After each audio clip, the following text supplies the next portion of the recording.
Dari Utsman ibn Affan berkata, aku mendengar Nabi SAW bersabda, sesiapa yang membaca Bismillahilladzi la yadurru ma'asmihi syai'un fil ardi wala fis sama' wa huwas sami'ul alim, yang bermaksud dengan nama Allah yang dengan namanya tidak ada sesuatu pun yang dapat memberikan kemudaratan di bumi maupun di langit.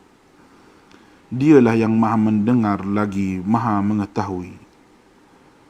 Sebanyak 3 kali, maka dia tidak akan ditimpa bala yang datang secara tiba-tiba sehingga subuh. Dan barang siapa yang membacanya ketika subuh sebanyak 3 kali, maka dia tidak akan ditimpa bala secara tiba-tiba sehingga petang, iaitu malam. Hadis rawahu Abu Dawud menurut Syekh Syu'ib Al-Arnud. Hadis ini adalah hasan.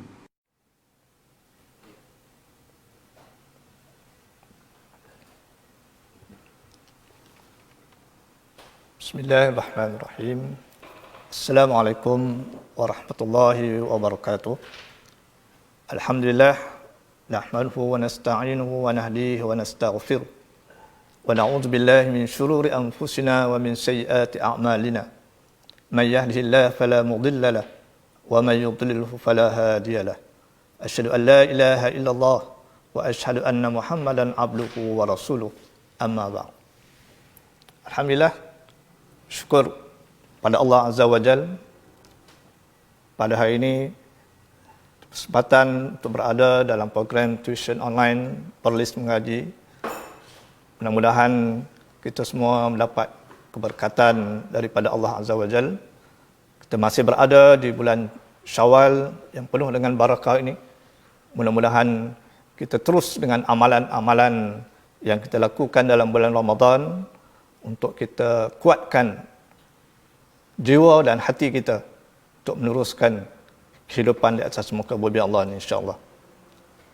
Anak-anak pelajar dan semua, pada hari ini insya-Allah Ustaz akan bersama-sama untuk berkongsi sedikit ilmu yang berkaitan dengan pendidikan Islam, SPM, iaitu yang berkaitan dengan tajuk teknik menjawab soalan kebat pendidikan Islam, SPM. Untuk pengetahuan semua calon-calon SPM 2020, soalan kebat pendidikan Islam bermula pada tahun 2014 dan sehinggalah pada tahun lepas 2019 soalan kebat dikeluarkan dalam kertas 1 dan kertas 2. Satu perkara yang perlu diberi perhatian kepada semua calon-calon SPM ialah apa yang kita nak fahamkan tentang kebat. Khususnya ketika kita nak menjawab soalan pendidikan Islam. Secara umumnya, kebat ini adalah keupayaan untuk mengaplikasikan pengetahuan, kemahiran dan nilai dalam membuat penaklukan dan refleksi bagi menyelesaikan masalah, membuat keputusan, berinovasi dan berupaya mencipta sesuatu. Secara umumnya, kebat ini ialah satu rangsangan supaya semua calon-calon ataupun semua berfikir menggunakan fikiran akal yang Allah anugerahkan kepada kita dan kita aplikasikan dalam kehidupan kita untuk ke arah kebaikan, insya-Allah. Dalam membicarakan soalan kebat dalam pendidikan Islam, SPM, ataupun subjek-subjek yang lain, soalan yang kebat ataupun HOTS, High Order Thinking Skill, memerlukan tahap pemikiran pada aras tinggi. Kita bukan hanya berada di taraf biasa, kita kena tingkatkan pemikiran kita berdasarkan kepada pengetahuan, berdasarkan kepada situasi semasa untuk meningkatkan kemahiran pertimbangan kita dalam membuat suatu keputusan. Jawapan dan prosedur yang perlu digunakan tidak serta-merta jelas. Menggalakkan lebih daripada satu cara penyelesaian dan strategi. Kebat ni satu yang terbuka. Kita boleh berfikir logik akal asalkan tidak bertentangan dengan syariat. Inilah kelebihan soalan kebat yang tidak perlu ditakuti oleh semua calon SPM khususnya. Ya. Bila lagi banyak soalan kebat, lagi banyak peluang untuk calon-calon memperolehi markah. Berbeza dengan soalan objektif. Kalau soalan objektif, tidak ada pilihan. Salah memang terus salah. Ya? Kalau jawapannya A. Tapi kalau soalan kebat yang mempunyai 4 markah, kita masih mempunyai ruang ataupun peluang untuk mendapat markah. Sekurang-kurangnya 2 markah. Inilah kelebihan soalan kebat. Jadi kepada anak-anak pelajar, calon-calon SPM, jika ada soalan kebat dalam soalan perpiksaan, janganlah tinggal ataupun jangan biar kosong. Tumpukan kepada soalan-soalan yang lain. Cuba untuk kita menjawab soalan kebat.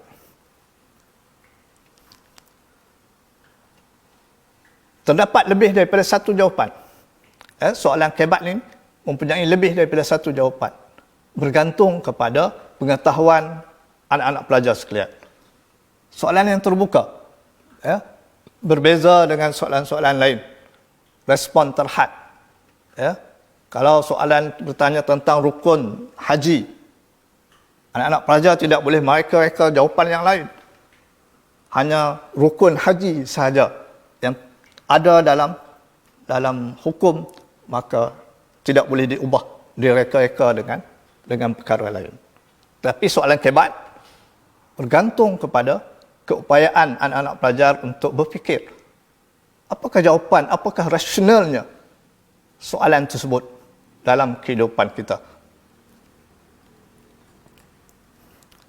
Baik, seterusnya Ustaz menerangkan tentang 6 ciri kebat. Apabila ada 6 ciri ini, maka dia menjadi satu soalan kebat. Apa yang saya nak tekankan di sini ialah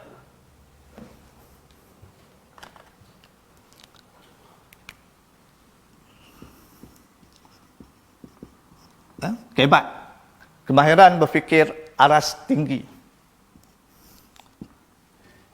Dia ada satu lagi iaitu kemahiran berfikir aras rendah. Jadi anak-anak pelajar perlu bezakan mana satu soalan yang dikatakan kebat, mana satu soalan yang dikatakan kebar ataupun kemahiran berfikir aras rendah. Ada bezanya. Setengah calon, setengah pelajar tidak dapat nak membezakan. Apabila soalan kebat, calon-calon menjawab cara soalan aras rendah. Apabila ada soalan aras rendah, anak-anak pelajar menjawab secara kebat. Inilah perkara yang menjadi satu kelemahan calon-calon SPM di mana-mana. Jika tidak berhati-hati membaca, mengenal pasti ini soalan kebat ataupun soalan aras rendah. Baik. Ciri kebat ialah mesti ada stimulus. Stimulus ini ialah satu rangsangan kepada calon-calon untuk menjawab soalan.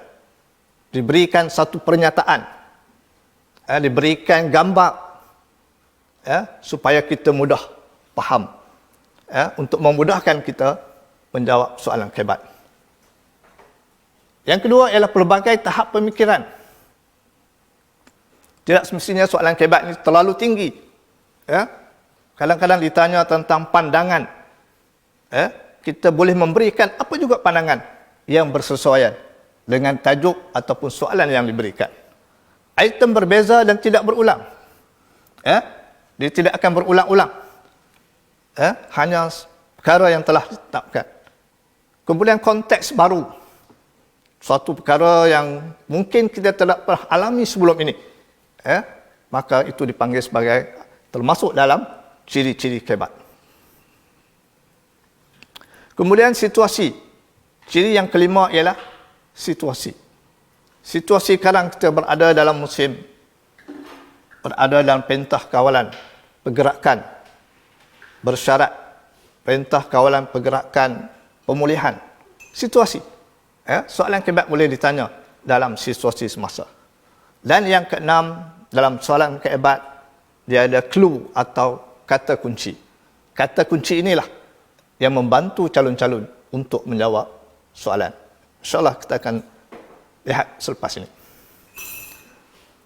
Apabila calon-calon mendapat ataupun menerima soalan kebat, perkara yang pertama yang perlu kita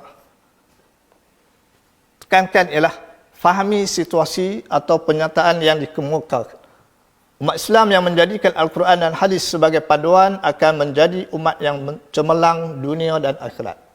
Huraikan hujah anda untuk menyokong penyataan di atas. Dia nak supaya calon-calon menghuraikan apa hujah bahawa umat Islam yang menjadikan Al-Quran dan hadis ini sebagai panduan akan jadi umat yang cemerlang dunia dan akhirat. Apa kelebihan, apa keistimewaan kepada umat Islam yang menjadikan Al-Quran dan hadis sebagai panduan? Kita faham penyataan yang telah diberikan. Fahami kata kerja soalan yang digunakan. Di antara contoh kata kerja soalan kebat, apa yang akan berlaku? Disuruh kita ramalkan, diberikan stimulus, rangsangan. Apa yang akan berlaku sekiranya anak-anak muda, remaja duduk berpoya-poya tanpa membuat sebarang kerja dan sebagainya. So, kita ramalkan. Apa yang akan berlaku? Terangkan apa yang berlaku. Huraikan hujah anda. Apakah yang dimaksudkan? Beritahu kenapa. Berikan pandangan anda, hujah anda. Itu kata kerja bagi soalan kebat. Berbeza dengan kata kerja soalan KBKK ataupun kemahiran berfikir secara kritis dan kreatif. Hikmah solat, hikmah kesan perbuatan-perbuatan yang baik. Akibat melakukan syirik, akibat melakukan munafik. Ini kata kerja soalan KBKK. Kebiasaannya soalan KBKK ataupun kemahiran berfikir secara kritis dan kreatif ini memerlukan kepada jumlah ataupun dikehendaki untuk kita memberikan 2 ataupun 3 isi. Berbeza dengan kata kerja soalan kebat secara umum. Baik, yang ketiga, tandakan kata pengunci atau clue dalam soalan. Bila diberikan soalan, baca soalan, pastikan apa kata kunci ataupun clue dalam soalan. Kata kunci perkataan tertentu yang digunakan dalam soalan yang boleh membantu pelajar memahami kehendak soalan. Jadi pastikan kita membaca soalan secara keseluruhan. Selepas kita kalau tengok ada gambar, di bawahnya ada soalan. Apa yang dia kenaki daripada gambar tersebut? Contoh, ciri seorang pelajar. Kata kunci bagi ciri seorang pelajar. Seorang pelajar, apakah ciri yang perlu ada untuk menampakkan dia sebagai seorang pelajar? Dia mesti berpakaian seragam, baju sekolah, uniform sekolah. Oh, kita kenal, dia ni seorang pelajar. Yang kedua, ciri seorang pelajar yang cemerlang. Ditambah pula, yang cemerlang. Tadi seorang pelajar. Yang kedua, ciri seorang pelajar yang cemerlang. Yang bagaimana? Seorang pelajar yang berpakaian uniform sekolah, yang cemerlang. Bagaimana pelajar yang cemerlang? Yang sentiasa mengulang kaji pelajaran. Yang sentiasa membuat latihan, membuat kerja sekolah. Ini ciri seorang pelajar yang cemerlang. Kemudian yang seterusnya, ciri seorang pelajar Muslim yang cemerlang. Pelajar yang berpakaian uniform sekolah, yang mengulang kaji pelajaran, pelajar Muslim yang cemerlang, dia tidak meninggalkan kewajipan sebagai seorang Muslim. Dari segi ibadat fardunya, dan ditambah dengan ibadat sunat. Ini nak membezakan ciri seorang pelajar yang cemerlang dan ciri seorang pelajar Muslim yang cemerlang. Seterusnya, Amin bertolak dari Melaka pada jam 4 petang untuk menghadiri kursus di Pulau Pinang. Beliau berhenti di Kuala Lumpur untuk menunaikan solat Ashar. Kemudian meneruskan perjalanan tanpa henti dan sampai di Pulau Pinang pada jam 11 malam. Ini stimulus, rangsangan. Kena baca. Calon-calon faham dan baca situasi. Soalannya, terangkan rukhsah solat yang boleh dilakukan oleh Amin sepanjang perjalanan dia daripada Melaka ke Pulau Pinang. Disuruh terangkan, apakah rukhsah, kelonggaran solat yang boleh dilakukan oleh Amin sepanjang perjalanan dia daripada Melaka ke Pulau Pinang. Dia bertolak dari Melaka jam 4 petang untuk ke Pulau Pinang. Dia berhenti di Kuala Lumpur untuk menunaikan solat Ashar. Kemudian dia meneruskan perjalanan tanpa henti. Maksudnya dia dah melalui 3 waktu solat, iaitu Ashar, Maghrib dan Isya. Jadi kita boleh terangkan apa rukhsah solat yang boleh dilakukan oleh Amin, sama ada solat jamak. Jadi kita faham solat mana yang boleh dibuat secara jamak dan solat mana yang boleh dibuat secara jamak dan qasar. Inilah yang dikatakan sebagai situasi semasa, yang perlu dipahami dan diberi perhatian oleh semua calon. Kemudian yang seterusnya, bina ayat yang tepat, ringkas dan padat. Kita nak jawab soalan kebat, kita perlu bina ayat yang tepat, ringkas dan padat. Tidak perlu ayat yang berjela-jela, panjang. Untuk menjawab soalan kebat,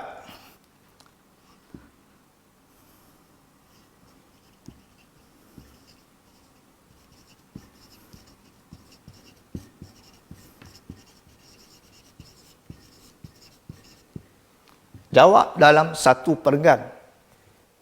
Ada kebanyakan pelajar ataupun calon, apabila menjawab soalan kebat, dia menjawab secara fakta ataupun poin.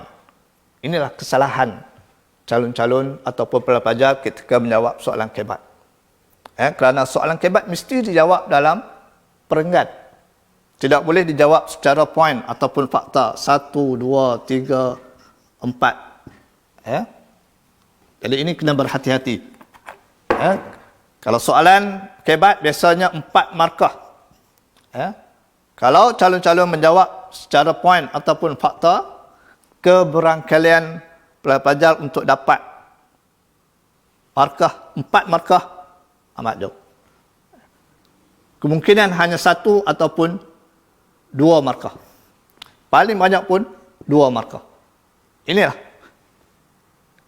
kelemahan yang perlu kita baiki supaya kita dapat jawab soalan kebat dengan baik dan mendapat 4 markah untuk kita menjawab dalam peperiksaan. Okay. Kemudian yang kedua, kebiasaannya soalan kebat ataupun jawapan kebat mempunyai 3 ataupun 4 ayat. 3 ataupun 4 ayat dalam satu perenggan. Dia tengok. Ayat yang pertama.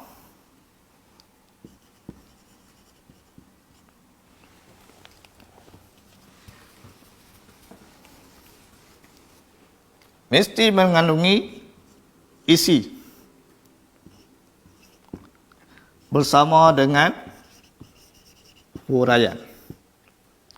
Okey. Ayat yang kedua mesti mengandungi huraian lengkap. Ataupun ayat yang ketiga mesti mengandungi kesimpulan. Sekurang-kurangnya 3 ataupun 4 ayat. Okey. Tersambung sini. Yang kelima, meletakkan diri anda dalam situasi yang dinyatakan. Seperti yang sentuh tadi, letakkan diri kita dalam situasi ini. Seolah-olah macam kita yang berada pada tempat tersebut. Untuk memudahkan kita menjawab soalan kebat. Kemudian perlu membanyak membaca surat khabar ataupun media-media yang lain untuk kita mendapat informasi semasa. Supaya pengetahuan kita ni lebih luas. Supaya tidak hanya tertumpu kepada suatu perkara yang berada di sekeliling kita saja. Luaskan pembacaan kita. Mudah-mudahan kita dapat menjawab soalan kebat dengan lebih tepat dan lebih berkesan. Ini contoh. Jika cikgu bertanya, jika terjadi banjir di kawasan kamu, apa yang harus kamu lakukan? Kita lihat banyak jawapan. Cikgu hanya merangsangkan kepada pelajar. Kalau berlaku banjir, apa yang perlu kita lakukan? Ada yang kata minta bantuan penyelamat. Ada yang kata pindah ke kawasan yang lebih tinggi. Ada yang kata jangan main air. Semua jawapan-jawapan itu adalah satu jawapan yang betul. Kerana soalan ini mempunyai banyak jawapan. Asalkan tidak tersasar daripada soalan yang ditanya. Baik. Selanjutnya saya nak masuk tentang format untuk jawapan kebat. Untuk kita menjawab soalan kebat. Jadi tak perlulah kita menjadi orang yang membuat persediaan pada saat-saat akhir. Ketika nak periksa, dekat-dekat nak periksa, baru kita menggunakan segala perkara yang ada untuk nak baca dalam satu masa. Itu memang tak boleh lah. Jadi kita buat persediaan daripada sekarang. Baik, format jawapan kebat untuk 4 markah yang Ustaz tulis tadi. Ayat yang pertama mesti ada isi dan huraian. Isi dan huraian naklah dibina dalam satu ayat. Dan pelajar digalakkan menggunakan kata penyambung di antara isi dan huraian. Di antara isi dengan huraian ada KP ataupun kata penyambung. Apa dia kata penyambung? Okey.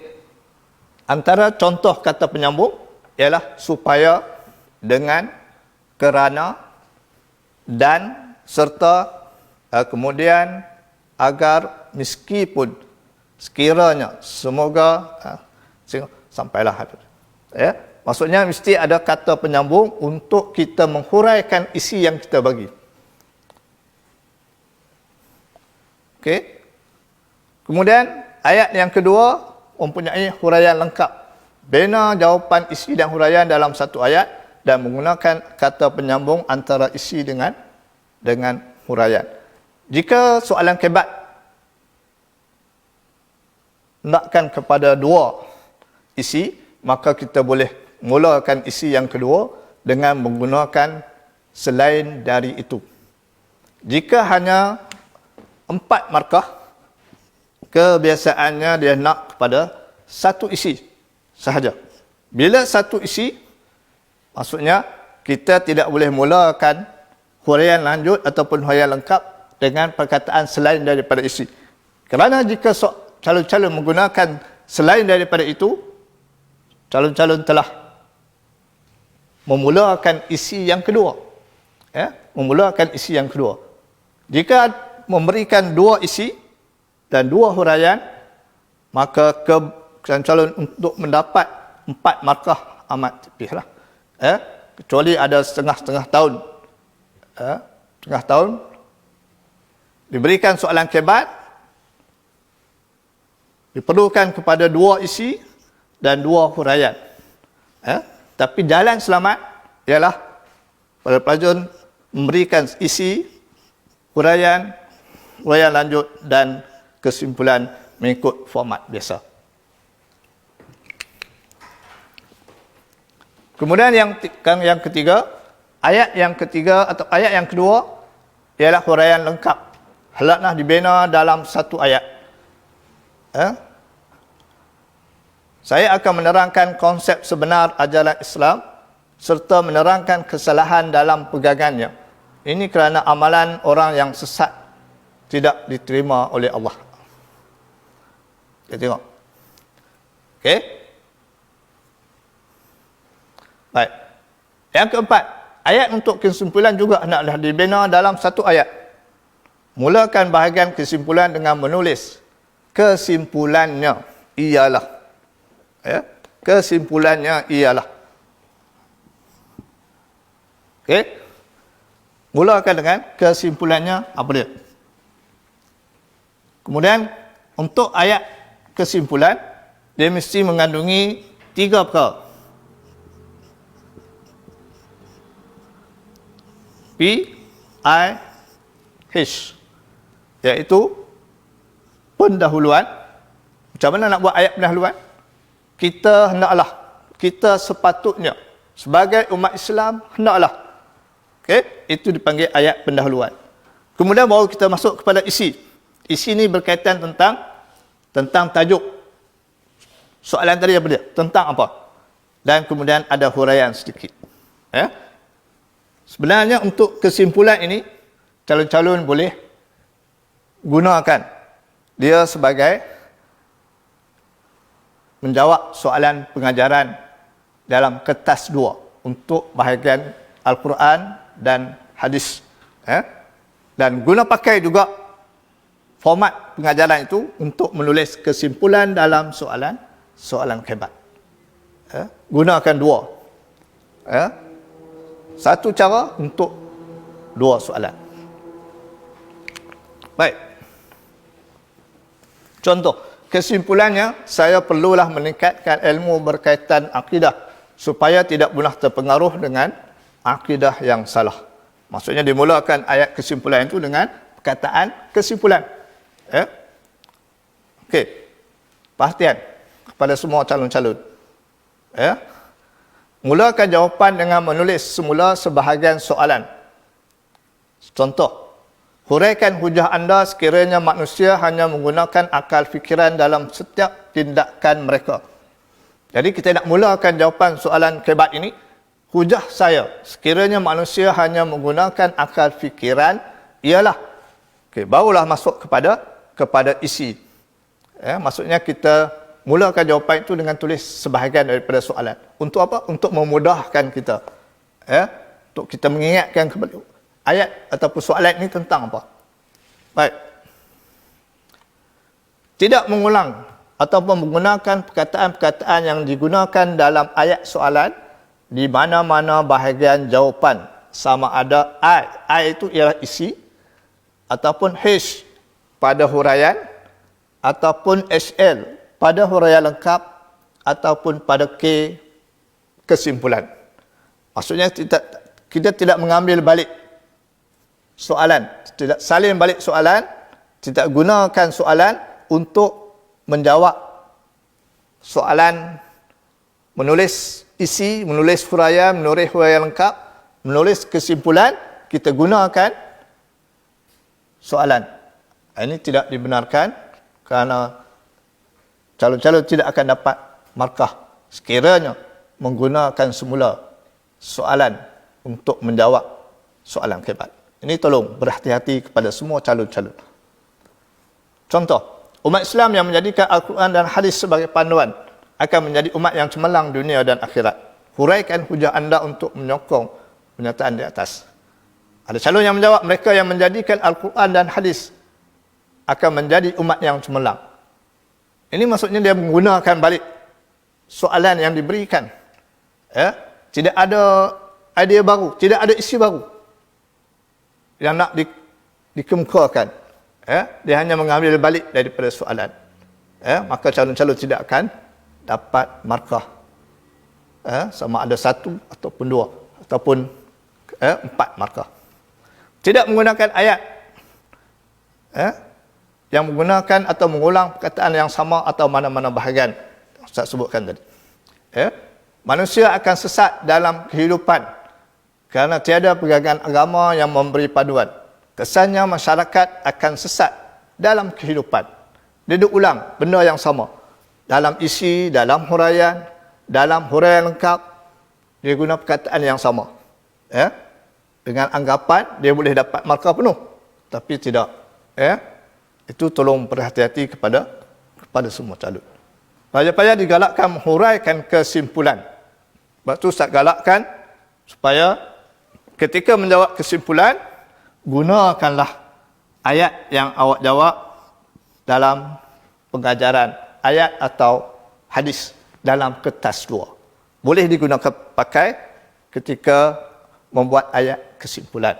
Ini nak memudahkan calon supaya kita terbiasa dengan perkara ini dan memberi kesenangan pada calon untuk menjawab soalan. Baik.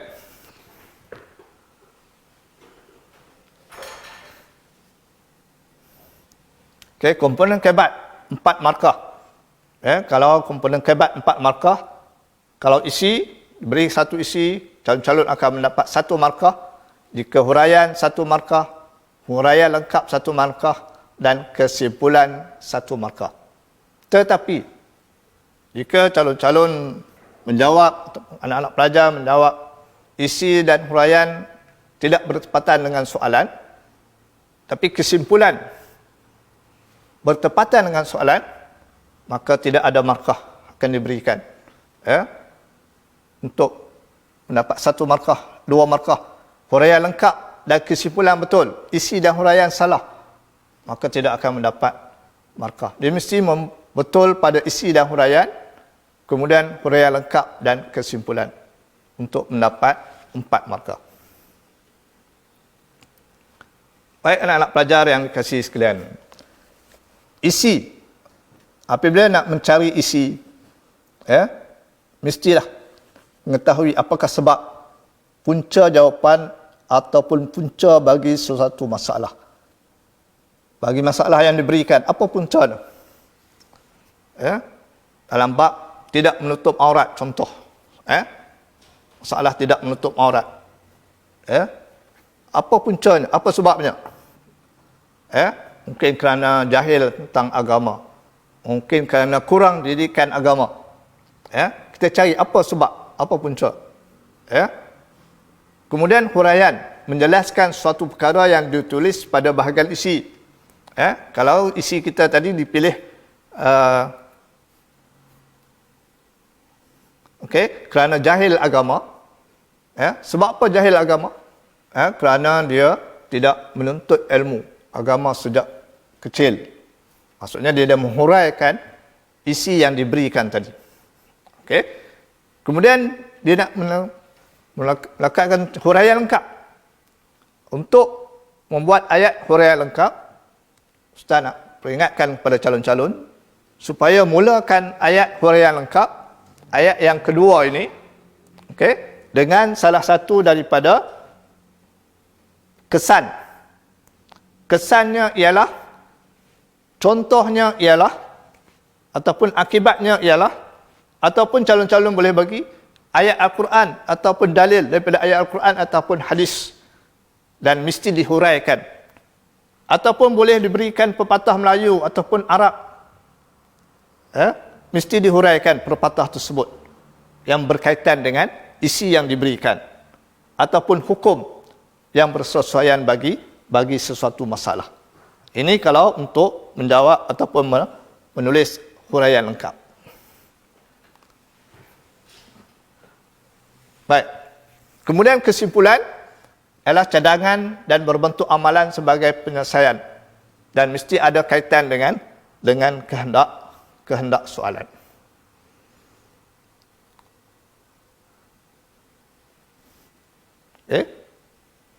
Macam-macam jawapan yang boleh kita berikan.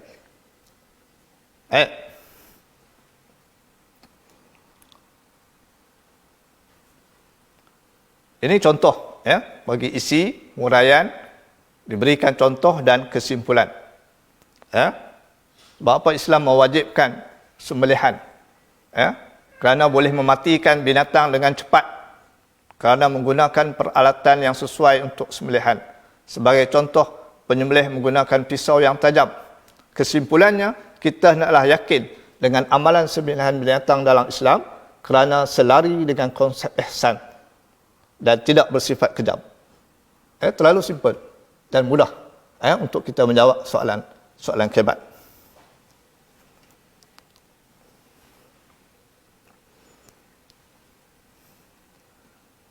Okey. Saya bagi contoh soalan.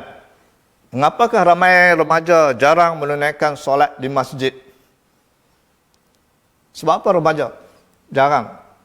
Bukan tidak ada, tapi jarang. Ya? Berbeza dengan golongan yang lebih berusia. Kita boleh bagi macam-macam jawapan yang bersesuaian. Antaranya apa?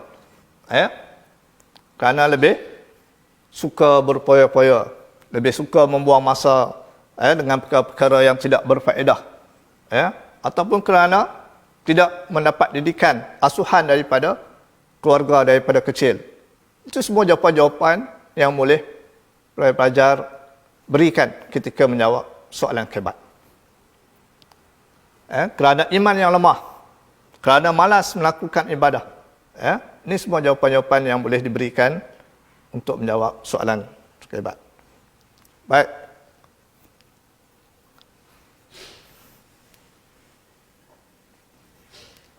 Ini contoh-contoh soalan, kata soal, berikan pendapat. Baik. Seterusnya Ustaz nak kongsi sedikit kepada anak-anak pelajar sekalian beberapa contoh soalan yang telah keluar dalam sijil pelajaran Malaysia. Contohnya pada tahun 2015.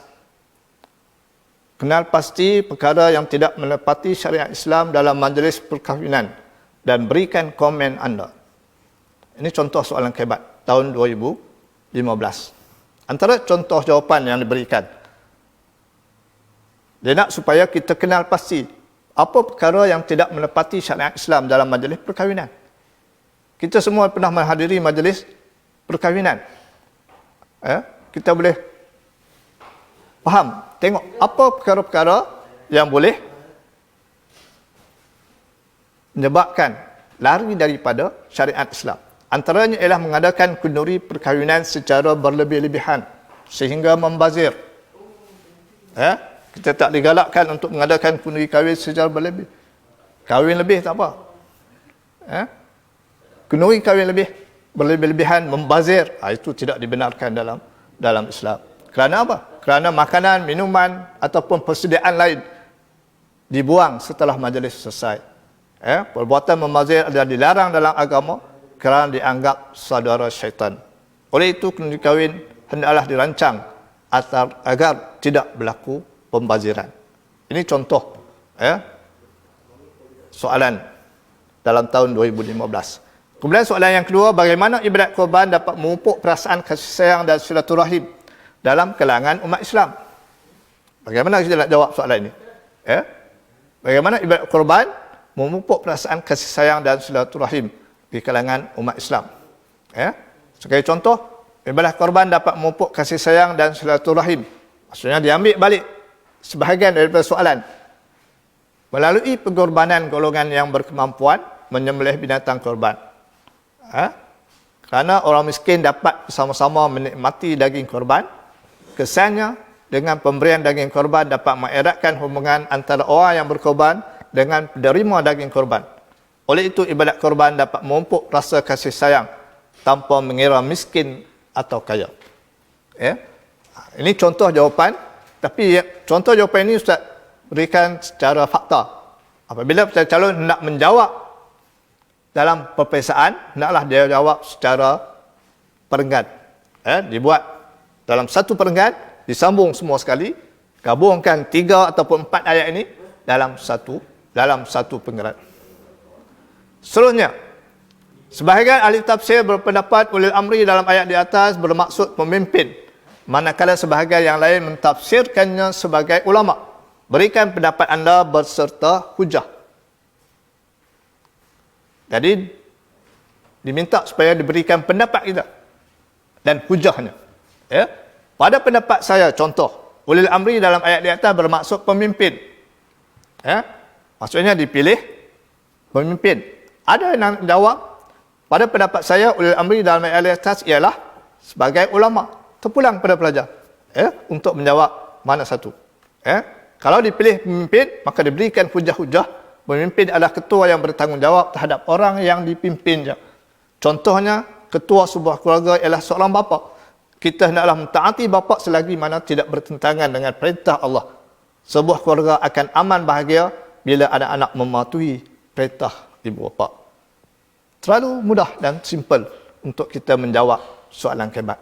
Jadi anak-anak pelajar, Ustaz harap supaya tidak rasa takut untuk menjawab soalan kebat. Jangan dibiarkan kosong. Tak jawab langsung. Kenapa kita malas berfikir, malas membaca, malas tengok gambar, malas memahami situasi yang berlaku, menyebabkan kita hilang markah dalam kertas satu, dalam kertas dua.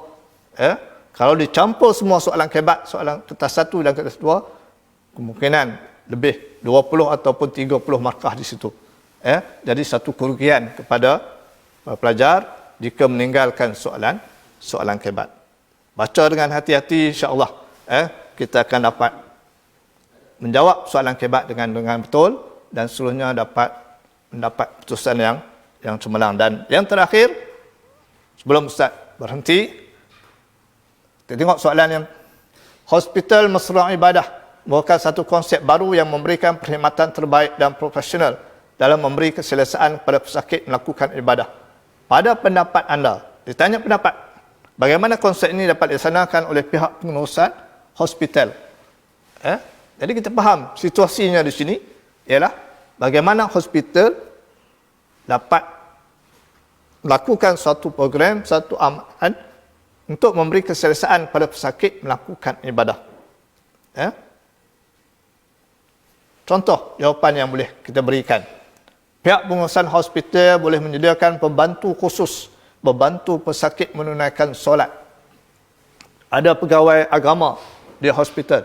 Jika tiada waris yang menjaganya, dia huraikan di situ. Pesakit secara tidak langsung tidak terabai menunaikan tuntutan fardu. Jika ada waris, tak ada masalah lah. Ini bagi yang tidak ada waris. Dan semua pihak adalah sama-sama bertanggungjawab memastikan ibadat fardu tidak terabai walaupun ketika sakit, supaya sentiasa dirahmati oleh Allah Azza wa Jalla. Jadi ada beberapa lagi contoh-contoh soalan yang mungkin boleh kita bincangkan selepas ini bersama-sama dengan guru-guru di sekolah selepas ini. Jadi insya-Allah mudah-mudahan anak-anak pelajar dapat kefahaman sedikit untuk kita menjawab soalan kebat dengan cara yang betul untuk kita mendapat markah. Sekurang-kurangnya 3 ataupun 4 markah penuh. Jadi sekadar itu saja yang dapat Ustaz kongsikan bersama-sama dengan anak-anak pelajar sekalian. Mudah-mudahan sedikit ilmu yang Ustaz kongsikan bersama pada hari ini dapat manfaatnya untuk semua. Dan jika ada sebarang kemusykilan, rujuklah kepada guru-guru ataupun ustaz dan ustazah di sekolah masing-masing, kerana mereka juga mempunyai kemahiran dan kepakaran datang dalam ilmu kebat ini. InsyaAllah, mudah-mudahan kita jumpa lagi di lain masa.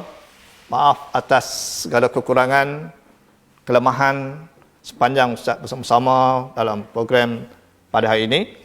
Aku qul hadza wa astaghfirullahal azim wa li wa lakum wa billahi taufiq wal hidayah. Wassalamualaikum warahmatullahi wabarakatuh. Jumpa lagi.